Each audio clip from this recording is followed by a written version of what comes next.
உலக மக்கள் எல்லோருக்கும் வணக்கம். இது உங்கள் சிவம் ஜோதிடம் மூலியமாக நான் உங்கள் ஜி கோபால் பேசுகிறேன். இன்னைக்கு நாம் பேசக்கூடிய தலைப்பு என்ன அப்படின்னா, சுக்கிர பகவானின் பெயர்ச்சி. இந்த சுக்கிர பகவானின் பெயர்ச்சி எப்ப நடக்குது அப்படின்னா,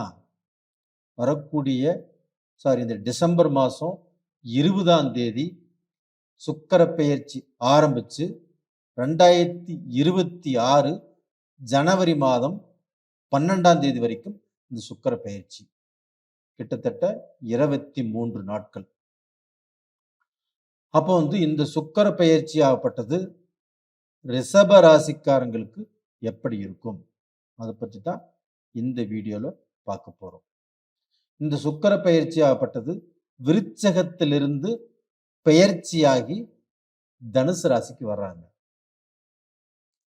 அப்போ ஏன் சார் அடிக்கடி சுக்கிர பயிற்சி போடுறீங்க அப்படிங்கிற கேள்வி உங்க மனசுல இருக்கும். நவகிரகங்கள் 9 கிரகங்கள்ல இந்த சுக்கிர பகவான் அப்படிங்கிறது ரொம்பவுமே முக்கியத்துவம் வாய்ந்த கிரகம்.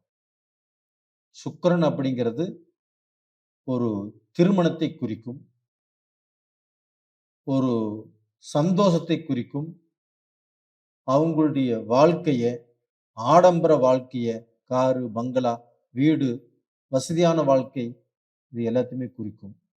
அதே சமயத்துல இந்த சுக்கிர பகவான் கெட்டு போயிருந்ததுன்னா அவங்களுடைய வாழ்க்கை எவ்வளவு வசதியா இருந்தாலும் சூதாட்டத்துல மாட்டிக்குவாங்க. இல்லை பெண்கள் வழியில தவறான பாதையில் போய் அதுலேயுமே மானம் மரியாதை அவங்க சொத்து எல்லாமே இழந்து இதுலேயுமே மாட்டிக்கிறதுக்கு வாய்ப்புகள் இருக்குது. அதனாலதான் இந்த சுக்கிர பகவானுக்கு முக்கியத்துவம் கொடுத்து இந்த பதிவு போட்டுட்டு இருக்கிறோம். அப்போ இப்ப ரிஷப ராசிக்கு பார்க்கிறோம். ரிஷப ராசியின் அதிபதி யாருங்க? சுக்கிரன். அந்த ரிஷப ராசிக்கு தான் இந்த சுக்கிர பகவானுடைய பெயர்ச்சியை பார்க்கிறோம். அப்ப ரிஷப ராசிக்கு 8ஆம் இடத்தில் இந்த சுக்கிர பகவானுடைய பெயர்ச்சி நடக்குது. அப்ப அந்த சுக்கிர பகவான் குருவுடைய வீட்டுல 8ஆம் இடத்துல இருக்கிறார். அப்போ தன்னுடைய ராசிநாதன் 6, 8, 12 மறையக்கூடாது. இப்ப இந்த சுக்கிர பகவான் 8ஆம் இடத்துல தான் இருக்கிறாங்க. அப்ப கணக்கு பிரகாரம் பார்த்தா மறைஞ்சிட்டாங்க. அப்ப மறைந்தவன் நிறைந்த பலனை கண்டிப்பாக கொடுக்க மாட்டாரு. அப்ப உங்களுக்கு பாத்தீங்கன்னா பெண்களால் பிரச்சனை, இல்ல ரிலேஷன்ஷிப் பிரேக் ஆகும், இல்ல திருமண வாழ்க்கையில பிரச்சனை, உங்களுக்கு பாத்தீங்கன்னா ஆடம்பர வாழ்க்கையிலிருந்து பாத்தீங்கன்னா ஒரு படி கீழே இறங்குவீங்க, ஏதாவது சொத்து லாஸ் ஆகும். இது மாதிரி வாய்ப்புகளுக்கு சான்ஸ் இருக்குது. ஆனா அப்படி நடக்குமா அப்படின்னா நடக்காது. ரிஷபராசிக்காரங்களே, கண்டிப்பா நடக்காது. தைரியமா இருங்க. ஏன் அப்படி சொல்ற அப்படின்னா, உங்களுடைய ராசிக்கு 2ஆம் இடத்துல குரு பகவான் இருக்கிறார். அந்த குரு பகவான் வக்கரம் அடைஞ்சிருக்கிறார். அந்த வக்கர கதியில் இருக்கக்கூடிய குரு பகவான் 7ஆம் பார்வையாக ரிஷபராசிக்கு 8ஆம் இடத்தை பார்க்கிறார். அப்ப அந்த சுக்கிரனை குரு பார்த்துட்டாரு. அப்ப பாத்தீங்கன்னா வக்கர கதியிலிருந்து அந்த குரு பகவான் சுக்கிரனை பார்த்ததுனால அந்த சுக்கிரன் குருவுக்கு கெட்டதை செய்யக்கூடிய சுக்கிரன் நல்லதை செய்ய போகிறார். இயற்கையாகவே குரு தசை நடந்து சுக்கிர புத்தி நடந்தா ஆகாது, சுக்கிர தசை நடந்து குரு புத்தி நடந்துச்சுன்னா ஆகாது. ஆனால் இது அசுர சுக்கிரன், இது தேவகுரு. இப்ப இவங்க 2 பேத்துக்குமே எப்பவுமே ஆகாது. இப்ப எப்படி ஆகுது அப்படின்னா, அந்த குரு பகவான் வக்கர கதியிலிருந்து சுக்கிர பகவானை பார்த்துட்டார். இது அற்புதமான டைம். இது பாத்தீங்கன்னா ஒரு ராஜயோகத்தை ரிஷபராசிக்கு கிடைக்க போகிறது. ஒரு ராஜயோகம் உங்களுக்கு வரப்போகிறது. அப்ப வெளிநாட்டு வாய்ப்போ, இல்ல பாத்தீங்கன்னா உங்களுக்கு ஏதாவது புது மனிதர்களால ஏதாவது ஒரு அமைப்போ, யோகமோ, இல்ல பாத்தீங்கன்னா எதிர்பார்த்துட்டு இருந்த சில விஷயங்கள் நடக்கக்கூடிய வாய்ப்போ, இல்ல உங்க அப்பாவால ஏதாவது ரூபத்தில் பிஸ்னஸ் பண்ணுறக்கோ, ஒரு ஃபாரின் போகிறக்கோ, ஏதோ ஒன்று கேட்டிருந்தீங்கன்னா கண்டிப்பாக அது நடக்கும். இல்லை கணவன் மனைவியும் சந்தோஷமாக இருந்து அந்த மனைவினால கணவனுக்கோ, கனவினால மனைவிக்கோ ஏதாவது ஒரு நல்ல வாய்ப்பு கண்டிப்பாக கிடைக்கும். இது மாதிரி பார்த்தீங்கன்னா சொந்த பந்தத்தினாலேயோ ஃப்ரெண்ட் சர்க்கிள்னாலேயோ நீங்கள் ஒரு படி இல்லை 4 படி ஏறுவதற்கு வாய்ப்பு இந்த பீரியட்ல இருக்குது. ரிஷபராசிக்காரரே பயப்படவே வேண்டாம், தைரியமா இருங்க. உங்களுக்கு பார்த்தீங்கன்னா கெட்டது வர வேண்டிய நேரத்தில் நல்லது வருது. அப்போ இந்த பீரியட்ல பார்த்தீங்கன்னா கண்டிப்பாக நல்லா இருப்பீங்க.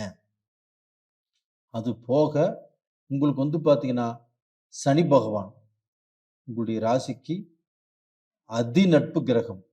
அந்த சனி பகவான் 11ஆம் இடத்துல இருந்து 10ஆம் பார்வையாக அந்த சுக்கிரனையே பார்க்கிறார்.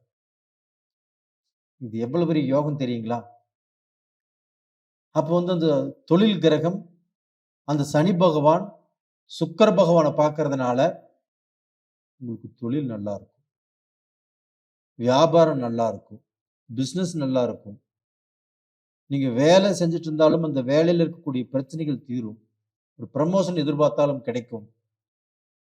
ஒரு அரசியல்ல நீங்க முக்கியமான ஒரு சீட் எதிர்பார்த்துட்டு இருக்கிறீங்க, கண்டிப்பாக இந்த பீரியட்ல கிடைக்கும். கண்டிப்பா கிடைக்குங்க. நீங்க கமெண்ட் பாக்ஸ்ல போடுவீங்க. ஒரு அரசாங்க உத்தியோகம் கிடைக்கும், அரசாங்கத்தில் ப்ரமோஷன் கிடைக்கும். இது எல்லாத்தை விட அரசியல்ல முக்கியமான பொறுப்புக்கு வருவதற்குண்டான வாய்ப்பு ரிஷபராசிக்காரங்களுக்கு இருக்குது. இன்னைக்கு வரைக்கும் இத்தனை நாளா நாம யாருக்கோ உழைச்சோம், எந்த பிரயோஜனம் இல்லாம இருந்தது. இனிமேல் நம்மளுக்கோசரம் நாம வாழணும் அப்படின்னு நினைக்கக்கூடிய சிந்தனை உங்களுக்கு வந்திருக்குது. அந்த டயத்துல உங்களுக்கு நல்லது நடக்கும். இது போக அதே 8ஆம் இடத்துல சூரியனும் புதனும் செவ்வாயும் சுக்கிரனும் இந்த 4 கிரகங்கள் இருக்குது. அப்ப புதன் உங்களுக்கு 2ஆம் இடத்து அதிபதி, தனாதிபதி, 5ஆம் இடத்து அதிபதி. அப்ப அந்த புதன் பகவானை குரு பார்த்துட்டார், அந்த சனியும் பார்த்துட்டார். அப்ப 2 தனஸ்தானம், 5ங்கிறது பேர், புகழ், அந்தஸ்து, உங்களுக்கு திறமைக்குண்டான வாய்ப்பு, உங்களுடைய முயற்சிக்குண்டான வாய்ப்பு, நீங்க எதிர்பார்த்தது கண்டிப்பாக நடக்கப் போகிறது. இது நிச்சயமாக நடக்கும். அது போக அந்த சூரியனையும் குரு பார்த்துட்டாரு. அப்ப அரசியலோ அரசாங்கமோ நிச்சயமாக அதுல ஒரு வாழ்வு உங்களுக்கு இருக்குது. பயப்பட வேண்டியது இல்லை. அது போக இப்ப கடனை கட்டிடுவீங்க, உங்களுக்கு இடமாற்றங்கள் கிடைக்கும், வெளிநாடு போகக்கூடிய வாய்ப்புகள் உருவாகும், உங்க பெத்தவங்களுடைய ஆசீர்வாதத்தோட. ஏதாவது ஒரு ராஜ யோகம், அது எந்த திசையிலிருந்து எப்படி வருதுன்னு சொல்ல முடியாது. ஒரு மிகப்பெரிய இடத்துக்கு வரக்கூடிய வாய்ப்பு இந்த பீரியட் இருக்கிறது, கண்டிப்பாக இருக்குது. நீங்க கமெண்ட் பாக்ஸோட எழுதுவீங்க. நேயர்களே, உங்களுடைய வாழ்க்கையில இது முக்கியமான ஒரு திருப்பு முனை. மனைவியால் நல்லா இருப்பீங்க, மக்களால் நல்லா இருப்பீங்க, சொந்த பந்தத்தால் நல்லா இருப்பீங்க. அப்போ உங்களுக்கு இருக்கக்கூடிய அந்த மனக்கவலை எல்லாமே போய் மன சந்தோஷம், உங்களுக்கு ஒரு முக்கியமான ஒரு பொறுப்போ, ஒரு முக்கியமான பொசிஷனுக்கு வரக்கூடிய வாய்ப்போ உங்களுக்கு கிடைக்கும். அது மிகப்பெரிய சந்தோஷத்தை கொடுக்கும். கண்டிப்பா நல்லா இருப்பீங்க. இந்த இந்த நேரத்துல நீங்க கும்பிட வேண்டிய தெய்வம் எது அப்படின்னா, இதே சுக்கிர பகவானை கும்பிடுங்க. வெள்ளிக்கிழமை நாள்ல அந்த சுக்கிர பகவான் கோயிலுக்கு போயிட்டு வாங்க. திருச்சியில ஸ்ரீ ரங்கநாதர் கோயிலுக்கு போயிட்டு வாங்க. அப்படி போக முடியாதவங்க வீட்டுக்கு பக்கத்துல மகாலட்சுமியோ சுக்கிர பகவானோ எந்த கோயில் இருந்தாலும், அம்பாளே இருந்தாலும் வெள்ளிக்கிழமை நாள்ல கும்பிட்டு வாங்க. கண்டிப்பாக நல்லா இருப்பீங்க.